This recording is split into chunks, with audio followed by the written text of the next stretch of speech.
పల్లెటూరు వాతావరణంలో రాష్ట్ర స్థాయి పరిపాలన అమరావతి సచివాలయం నుంచి పాలన సాగించాలని గట్టిగా సంకల్పించిన ముఖ్యమంత్రి ఆ దిశగా ఆచరణకు సిద్ధమయ్యారు. బుధవారం ఉదయం 8 గంటల తర్వాత ఈ మేర తన కార్యాలయాన్ని ప్రారంభిస్తారు. పల్లెటూరు వాతావరణంలో పటిష్ట భద్రత, బుల్లెట్ ప్రూఫ్ అద్దాలు, మంత్రివర్గ సమావేశాల నిర్వహణకు అవసరమైన సమావేశ మందిరం, విశ్రాంతి గది, ప్రముఖులతో కలిసి భోజనం చేయడానికి వీలైన డైనింగ్ హాల్, ఇటాలియన్ మార్బుల్తో ఫ్లోరింగ్, ఇలా అనేక ప్రత్యేకతలతో దాదాపు సిద్ధమైన ముఖ్యమంత్రి కార్యాలయ భవనంపై ఈటీవీ ప్రత్యేక కథనం. అమరావతి కేంద్రంగా పాలన అందించేందుకు ముఖ్యమంత్రి కార్యాలయం సిద్ధమైంది. విజయవాడ నుంచి వెలగపూడికి మకాం మార్చి ఇక్కడ సచివాలయం నుంచే పరిపాలన సాగించేలా అన్ని చర్యలు చేపట్టారు. ఆ విశేషాలేంటో ఇప్పుడు మనము చూద్దాం. అమరావతి సచివాలయంలో ముఖ్యమంత్రి కార్యాలయం అత్యాధునిక అంగులతో సిద్ధమవుతోంది. ఈ మేర పనులు చకచకా సాగుతున్నాయి. రేపు ముఖ్యమంత్రి లాంఛనంగా ఇక్కడి నుంచి పాలన ప్రారంభిస్తారు. మనం ఉన్నది ముఖ్యమంత్రి అలైటింగ్ పాయింట్. ముఖ్యమంత్రి వాహన శ్రేణిలో ఉన్న వాహనాలన్నీ ఇక్కడ సులభంగా తిరిగేందుకు ఏర్పాటు చేశారు.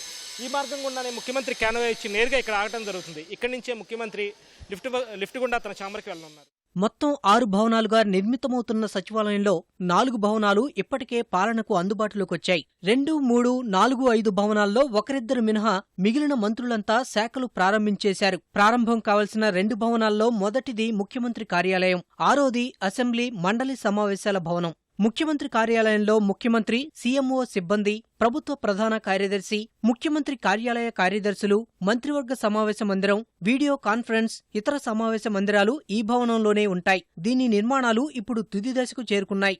ముఖ్యమంత్రి వాహనం తిరిగానే నేరుగా తన ఛాంబర్కి వెళ్లేందుకు ఇక్కడ ప్రత్యేకంగా లిఫ్ట్ ఏర్పాటు చేశారు.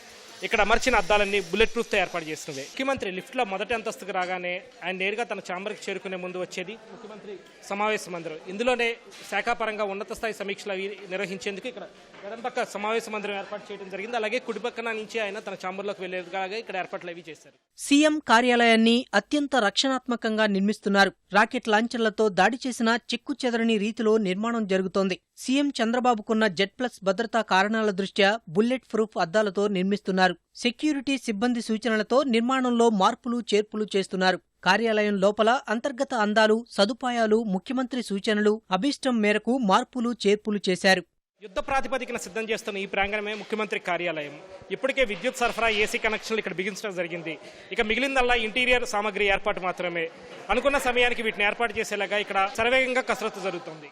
ఈ భవనం మొత్తం 72x70 మీటర్ల నిష్పత్తిలో 50,000 చదరపు అడుగుల్లో నిర్మించారు. ఒక్కో భవనంలో 2 అంతస్తులు కలిపి 1,00,000 చదరపు అడుగుల మేర నిర్మించారు. ఒక్కో భవంతికి 228 నుంచి 246 పైల్స్ ఉపయోగించారు. 3 అడుగుల వ్యాసార్థంలో 100 అడుగుల లోతులో పైల్స్ వేశారు. 11 మీటర్లతో 36 గదులను నిర్మించారు. ఇతర భవనాలకు లేని విధంగా 7 లిఫ్టులు ఈ భవనంలో ఉన్నాయి. ముఖ్యమంత్రికే ప్రత్యేకంగా ఒక లిఫ్ట్ కేటాయించారు. ముఖ్యమంత్రి కార్యాలయ భవనంలో విద్యుత్ పొదుపుకు కూడా ఇక్కడ ప్రత్యేక ఏర్పాట్లు అవి చేశారు. అదేంటంటే ఎవరూ లేనప్పుడు విద్యుత్ లైట్లు వాటంతటికి అవే ఆగిపోవటం, ఎవరైనా లోనికి రాగానే సెన్సార్ ఆధారంగా వాటంతటికి అవే ఆన్ అవటం. అది అలాగో మనము చూద్దాం రండి.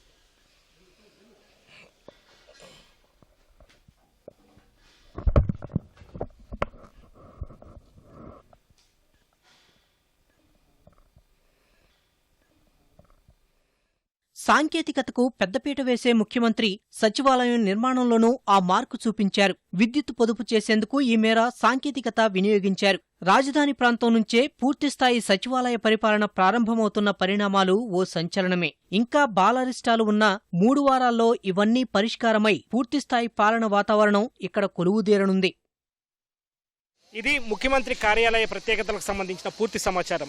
కెమెరామెన్ బి నాగరాజ్తో VSN Krishna, ETV news, Amaravati.